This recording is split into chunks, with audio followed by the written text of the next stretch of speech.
Hello बच्चों, my self N V और मैं डिस्कस करने जा रहा हूँ केमिस्ट्री का पेपर। ये हमारा डेट 4 जून का डेट है और JEE advance memory based paper हम यहाँ पे डिस्कस कर रहे हैं। ठीक, तो जो पहला क्वेश्चन है यहाँ पे कि the complex which can exhibit the type of isomerism as shown by platinum ammonia 2 Br2 complex. तो सबसे पहला काम तो ये है कि हम इसका हाइब्रिडाइजेशन चेक करें। यहाँ प्लेटिनम +2 स्टेट में होने की वजह से ये 5D8 होगा और हमें पता है कि 5D8 is always shows DsP2 hybridisation whether the ligand is strong और वीक।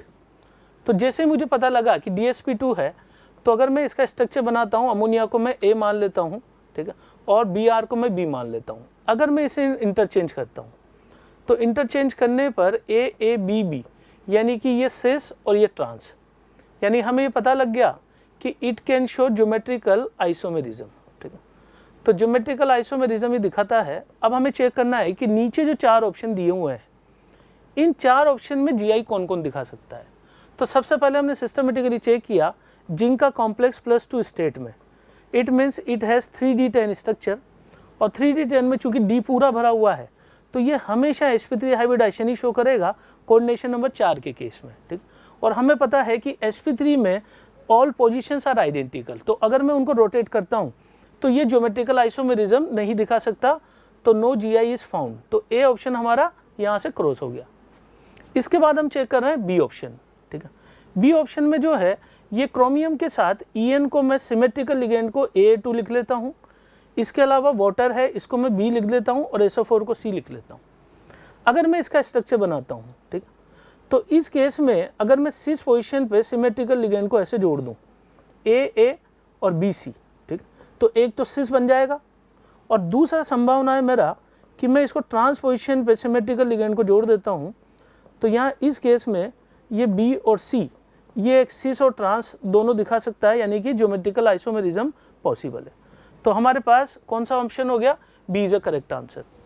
इसके बाद अगला हम चेक कर रहे हैं सी ऑप्शन। ठीक है, तो सी ऑप्शन में जैसा कि हम देख सकते हैं अगर यहाँ पे दोनों में कोऑर्डिनेशन नंबर डिसाइड करूँ तो 6 है, ऑक्टाइडल कॉम्प्लेक्स होगा ये भी। ठीक, इसमें अगर अमोनिया को A मान लेता हूँ और क्लोरीन को मैं B मान लेता हूँ तो A2B4 टाइप का ये कॉम्प्लेक्स होगा।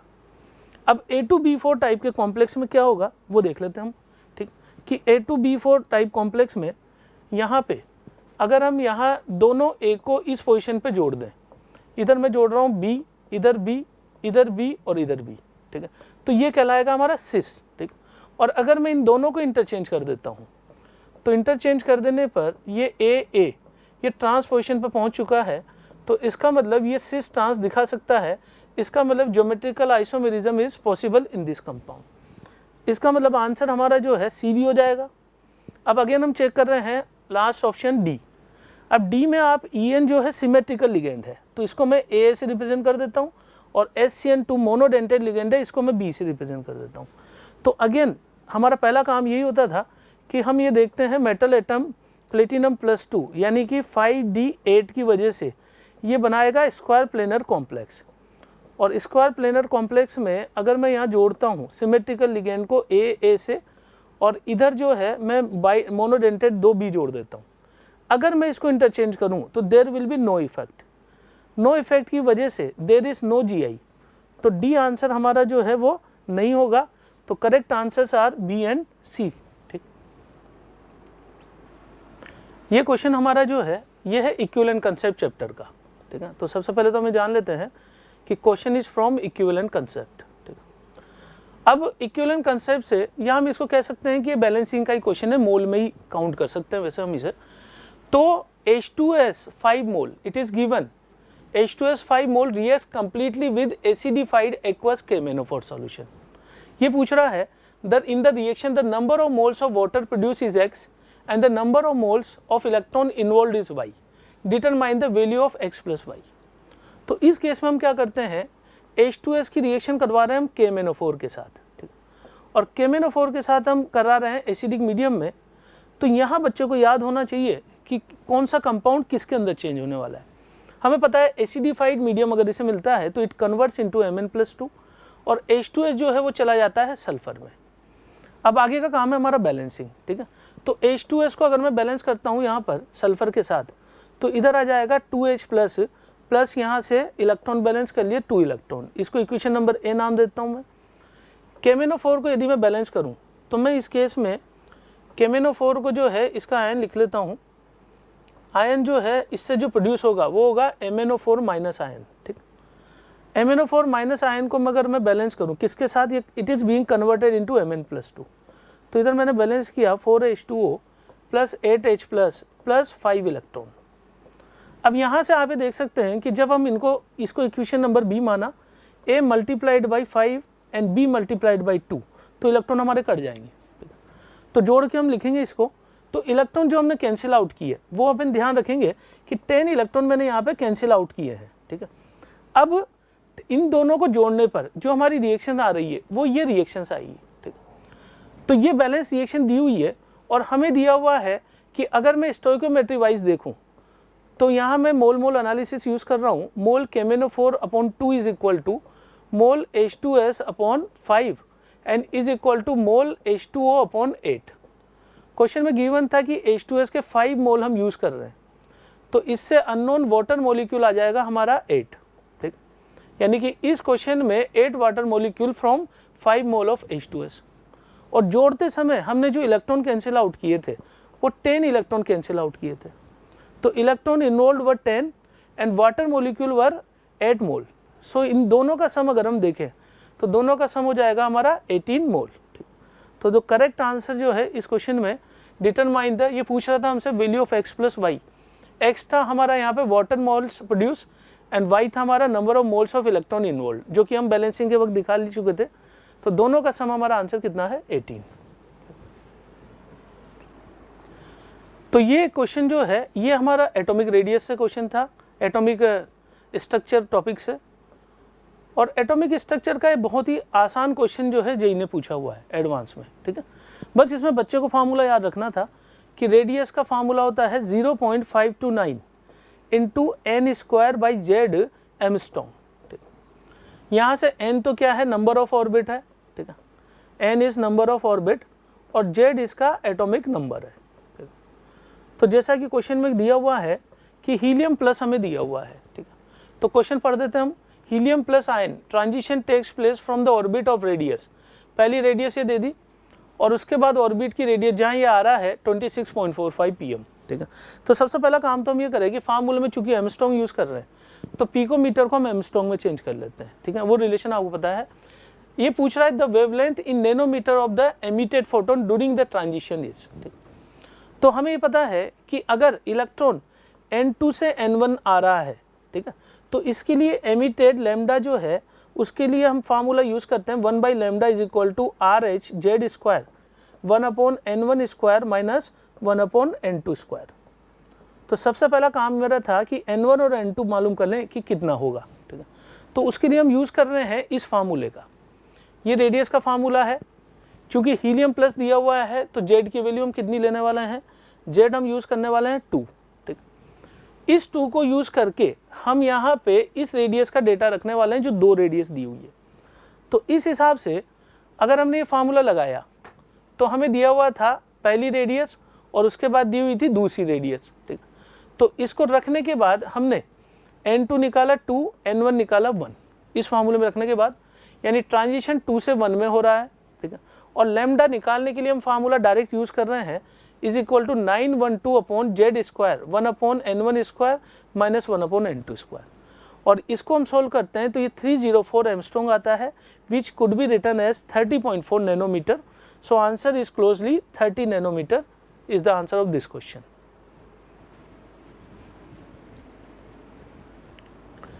अब नेक्स्ट क्वेश्चन जो है ये भी एक आसान क्वेश्चन पूछा है जेईई एडवांस ने। बस इसमें यह था कि केमिकल बॉन्डिंग में जैसे कि सबसे इंपॉर्टेंट बात जो होती है कि केमिकल बॉन्डिंग का मोस्ट पॉपुलर क्वेश्चन होता है कि कैलकुलेट द हाइब्रिडाइजेशन। वही क्वेश्चन इसने पूछा है। बस इसमें इसने क्या किया है कि आपको इसमें कोऑर्डिनेशन कंपाउंड के भी 2 कंपाउंड मिक्स कर दिए, ठीक। तो वहाँ भी सबसे इंपॉर्टेंट यही होता है, कोऑर्डिनेशन कंपाउंड का भी सबसे most important part calculate hybridisation. Chemical bonding में भी कैलकुलेट हाइब्रिडाइजेशन।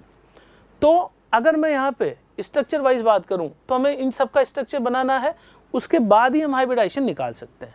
तो उसके पहले हम इन दोनों कंपाउंड को देख लेते हैं जो कोऑर्डिनेशन के हैं। तो निकल +2 अगर है, ठीक है, ये निकल जीरो स्टेट में है। यहाँ पर अगर मैं इस कॉम्प्लेक्स में बात करूँ तो यहाँ जो कॉम्प्लेक्स है निकल कोबाल्ट 4, ये कॉम्प्लेक्स हमारा जो है किस स्टेट में हो रहा है इस समय, ये जीरो स्टेट में है, यानी कि ये हो जाएगा 3d10, और 3d10 में कोई संभावना नहीं है। Always it follows sp3 hybridisation if the coordination number is equal to 4। इसके बाद मैं अगले कंपाउंड के बारे में बात करता हूँ। इसके बारे में कोऑर्डिनेशन कंपाउंड प्लेटिनम के साथ +2 चार्ज है, इट इज़ 5d8, और 5d8 के साथ चाहे वीक लिगेंड हो चाहे स्ट्रॉन्ग लिगेंड हो, always it follows dsp2 hybridisation square planar. तो ये ऑप्शन हमारा कट गया। तो यहाँ से हमने चेक किया ये वाला होगा हमारा, ये वाला नहीं होगा, और बाकी सब जो सिंपल मॉलिक्यूल हैं इनका स्ट्रक्चर हम ड्रॉ कर लेंगे। ठीक है, तो स्ट्रक्चर ड्रॉ करने पर जैसा हमने यहाँ पे बताया हुआ है, इन सब का रेस्पेक्टिवली स्ट्रक्चर ये है। ठीक, और इन स्ट्रक्चर से हम डायरेक्ट बता सकते हैं, जैसे हमने यहाँ पे कहा ये dsp2 था। ठीक है, निकल वाला कॉम्प्लेक्स जो है ये sp3 था, तो ये कट गया। ठीक है, अब sp3 चेक करना है तो हमारा आंसर कौन सा हो गया, एक तो ये वाला आंसर है हमारा। ठीक है, इसके अलावा सिलिकॉन का कॉम्प्लेक्स ये sp3 होगा। यहाँ से मैं काउंट करूँ स्टेरिक नंबर, ये sp3 होगा हमारा। ठीक है, ये नहीं होगा। ठीक है, क्योंकि स्टेरिक नंबर क्या होता है, number of bonded atom plus number of lone pairs. ठीक है, तो उसको देखते हुए जहाँ पे स्टेरिक नंबर 4 आएगा वही sp3 होगा। ठीक है, तो यहाँ से हम देखें ये हमारा आंसर नहीं होगा, ये हमारा आंसर नहीं होगा। इसमें स्टेरिक नंबर 5 है, ये आंसर नहीं होगा हमारा। ठीक है, इसके बाद स्टेरिक नंबर 5 ये नहीं होगा। यहाँ से कैलकुलेट करें स्टेरिक नंबर 6, ये आंसर नहीं होगा। यहाँ से कैलकुलेट करें 3 बॉन्डेड एटम 1 लोन पेयर, ये हमारा आंसर होगा। तो टोटल जो sp3 हाइब्रिडाइजेशन है वो total 4 complexes are there in this question. अगला क्वेश्चन जो है ये है सॉल्यूशन कोलिगेटिव चैप्टर में से। ठीक है, this question is from solution and colligative chapter, और हमसे इस क्वेश्चन में जो पूछा है वो पूछा है ऑस्मोटिक प्रेशर।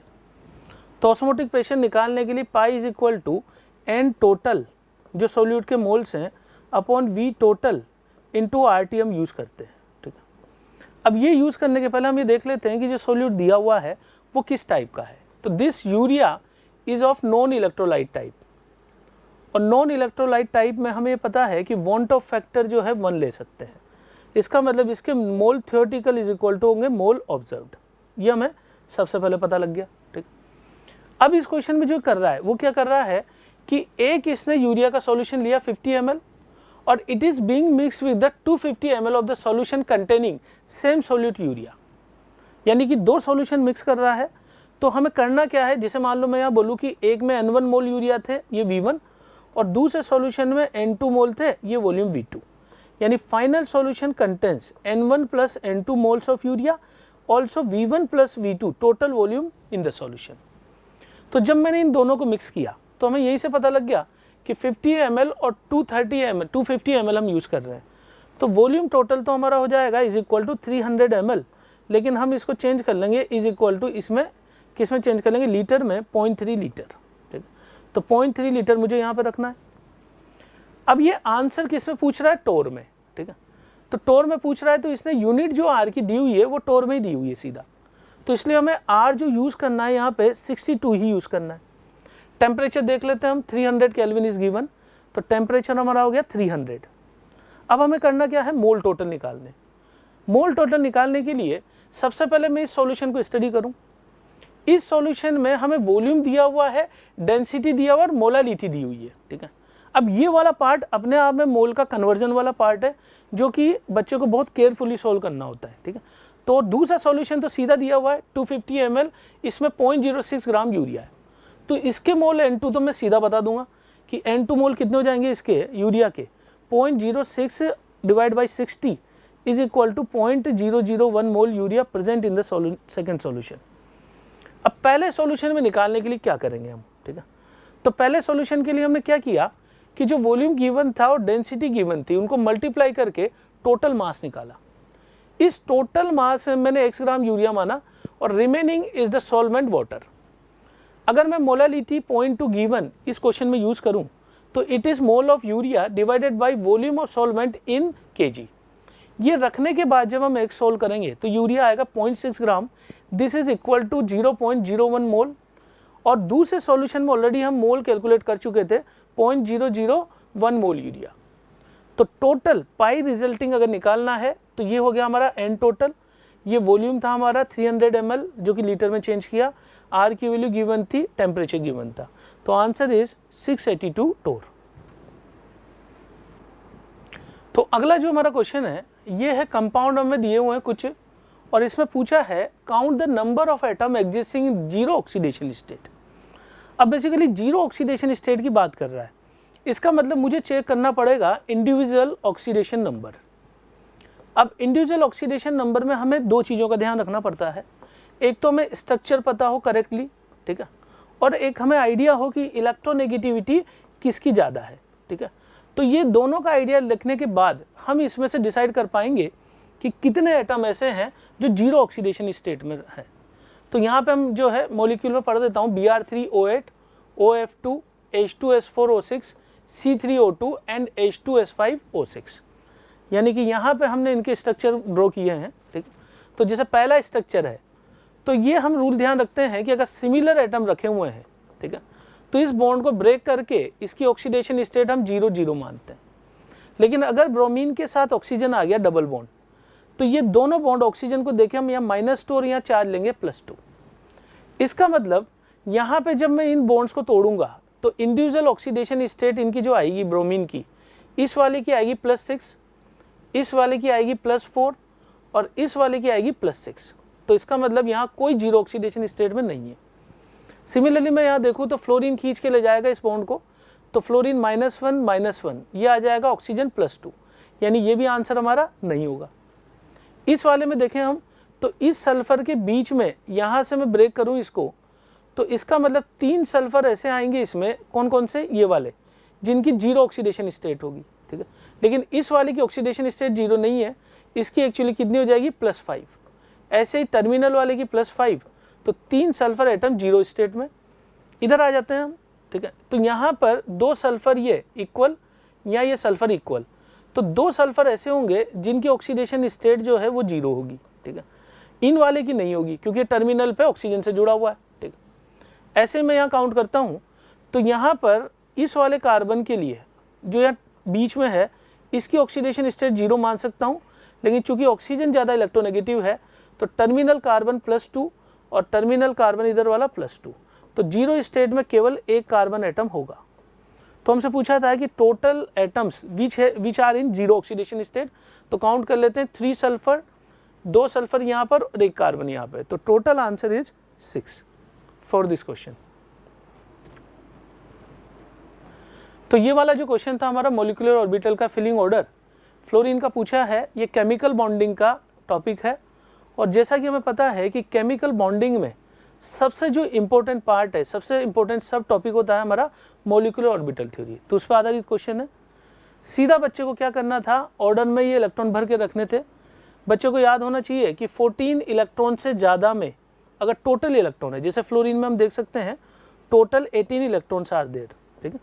तो 14 से ज़्यादा में बच्चे को याद करना था sigma 1s, sigma 1s star, sigma 2s, sigma 2s star, उसके बाद सिग्मा 2pz, पाई 2px, पाई 2py, इन दोनों की एनर्जी बराबर है। उसके बाद पाई 2px स्टार, उसके बाद पाई 2py स्टार और उसके बाद सिग्मा 2pz स्टार, ठीक है, इनकी एनर्जी बराबर। 18 इलेक्ट्रॉन भर के देखने हमें 2, 4, 2, यहाँ पे 2, यहाँ 2, इसके बाद 2, इसके बाद 2, ठीक है। यहाँ तक काउंट कर लेते हैं कितने हुए, ठीक है। तो 6, 8, 10, उसके बाद जो है 12 और इसके बाद 14। अब बचे हुए 4 इलेक्ट्रॉन यहाँ भर दूँ मैं, तो this is the configuration of the fluorine molecule according to molecular orbital theory concept. तो सही आंसर जो इसका होगा, ये आंसर होगा ए ऑप्शन, जिसमें ये वाला ऑर्डर लास्ट वाला पूछा है कि कौन सा इलेक्ट्रॉन फिलिंग का सही ऑर्डर होगा।